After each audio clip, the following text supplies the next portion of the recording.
Hello folks, welcome back to the channel. If you're new here, my name's Aaron and I like to scratch build models on a weekly basis. This week's build that I'm about to attempt is Boba Fett's spaceship.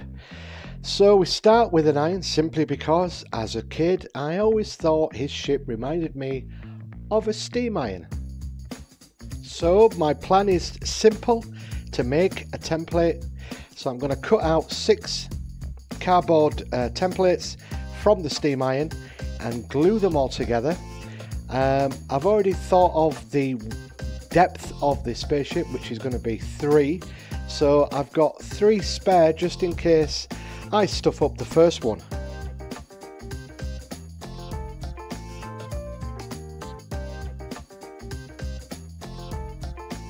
Yes, I know what you're thinking. Nothing like Boba Fett's spaceship. I know that, you know that, but this is how it all starts. So I'm just going to cut out the templates and just be wary of when you're using sharp knives, and if you can't use a sharp knife, use this pair of scissors to cut the edges more neatly. So I'm just picking the best 3 and then I'm just going to hot glue them all into place.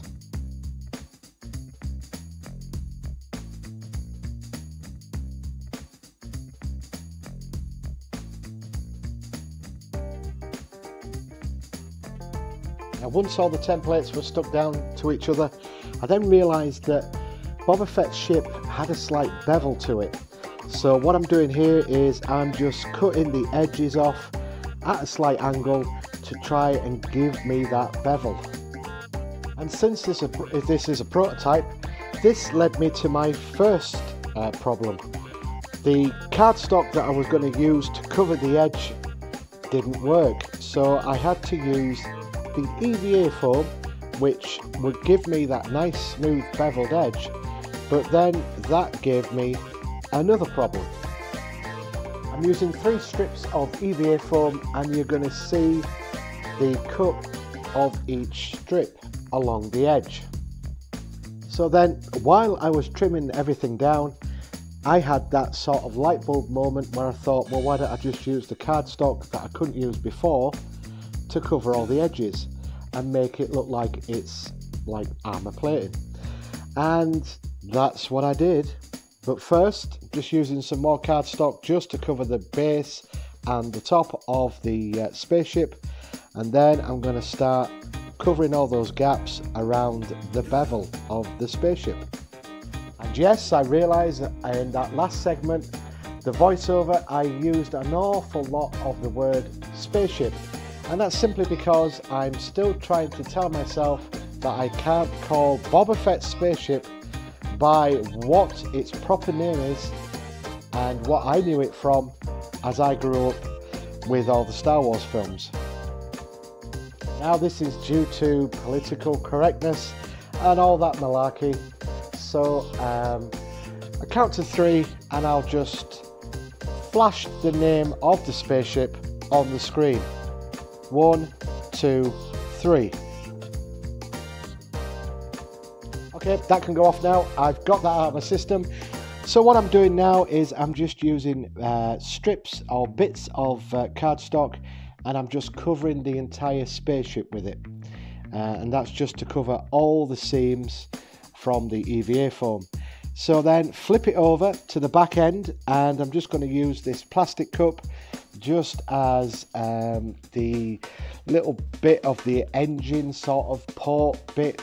So I'm just going to stick that down and then just cut it down to size, so it's going to be flush with the back of the slave one. I never said that. So what I'm doing, I'm just going to greebly up the back of the Boba Fett ship. Just using some random bits and pieces that have been rolling around in one of my bit boxes.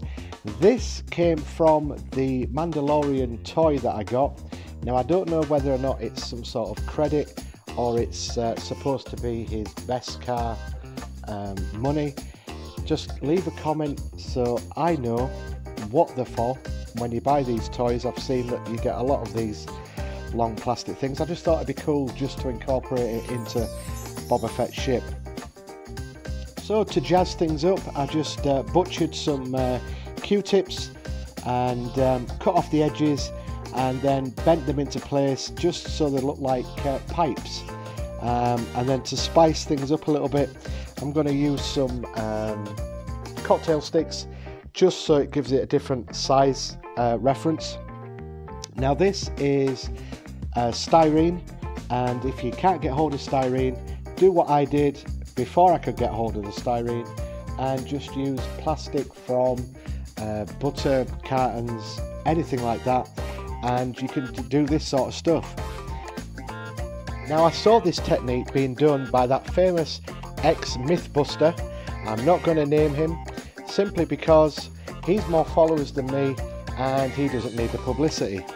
I'm basically just jazzing up the bit of square plastic into something of like a different kind of shape just to give it that difference. Now this is the connector for a hose pipe, and what I'm going to do is I had one spare that fell off some model or something, and I'm just going to use that as the jet engine. And there's the cocktail sticks that I referenced earlier. I'm just going to snip a few of the ends off and I'm just going to stick them down randomly just so then the back looks a little bit better. Now this was the tough one. It was trying to find the right length bottle that could sit on the front of Boba Fett's ship. I struggled for ages trying to find the correct sort of like shampoo bottle, washing up bottle, and then just stuck with this one. So what I did was sanded it all down and then cut the tiny groove out of the bottle, so then it would give it that sort of shape that we all know the front of Boba Fett's ship has. And then thought, oh, I'll stick EVA foam to cover the gap, but unfortunately because the bottle was too squeezy, the EVA foam just kept popping off, so I had to use cardstock just to cover up the gap. You'll see that in a minute anyway. I'm waffling on now.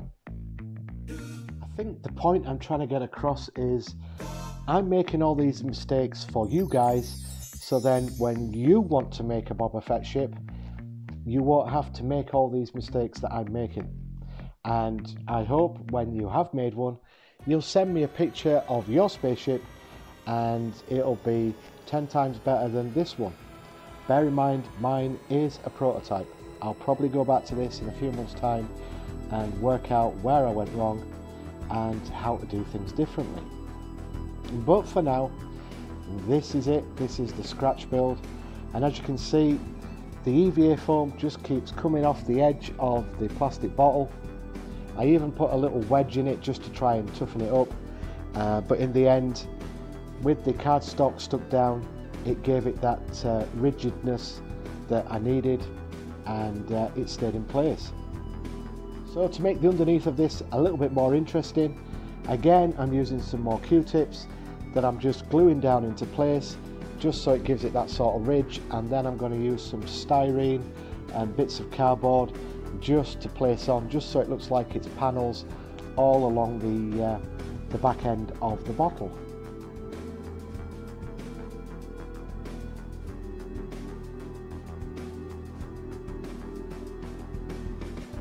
So again, as you can see, what I'm doing is I'm putting the big bit down first, then just slowly adding a little bit smaller bits on top of smaller bits just to make the panel look a little bit more interesting. Now the bottle wouldn't sit properly, so I had this toy toilet that had slime inside it, so when you pressed your thumb or your fingers inside, it made farting noises. Yes, we've all seen them. Now it was a perfect fit for the bottle lid, or the bottle bit that I'd cut out. So I stuck that down and then stuck the bottle onto that, and to make sure it wasn't going to go anywhere, I waited for the hot glue to set and then applied about 3 more loads of hot glue just so it would stay in place.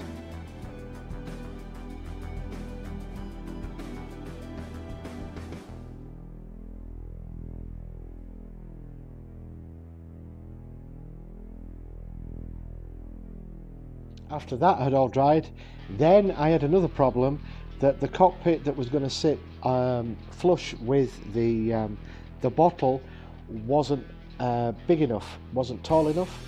So I cut off some EVA strips and glued them all together just so I could make like a wedge. So then, as you can see there, the cockpit, or the plastic Easter egg, would sit flush all the way down. So then I glued that onto that, and as you can tell, I was determined that none of this was going to fall apart, so I'm probably using more than enough hot glue, but there you go, precautions. So now with these juice bottle tops, I'm just making a couple of inserts just to cover up the inside of it, then making a hole in either one, sticking a kebab skewer inside, for then that's the start of the spaceship's wings. And that led me straight into another problem, that the bottle lids wouldn't sit flush because of the toilet seat that was there already. So I had to cut down some more little bits of EVA foam and then sit the bottle lids on top of that, so then it had the correct height.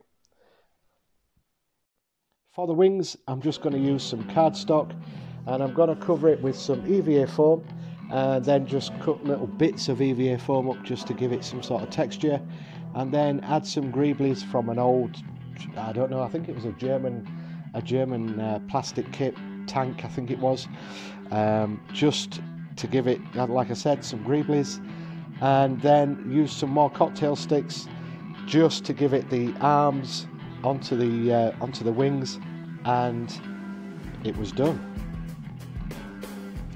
Which means only one thing: time for the primer.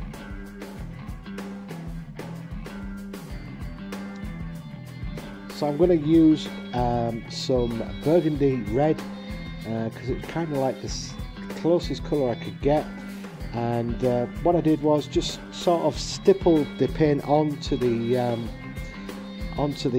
panels, just to give it that sort of rustic look, that sort of battered torn look. So I'm just sort of missing places here and there, so you get to see the primer coming through. Then it was a forest green, and again just using the stippling effect, just stippling on and letting some of the primer come through of the bottom. And then for the wings it was a grey, just simple grey, and then for the back it was a grey, and it was virtually ready for its close-up. So I just want to say thank you very much for stopping by. If you liked what you saw, please leave a like, comment, subscribe. It's really helping the channel out with all my new subscribers. I thank each and every one of you. Let's try and get to 1,000 subscribers before March next year. That's my target, and I hope you guys can help me. So until next week, keep scratching that build, everybody. Thanks for watching.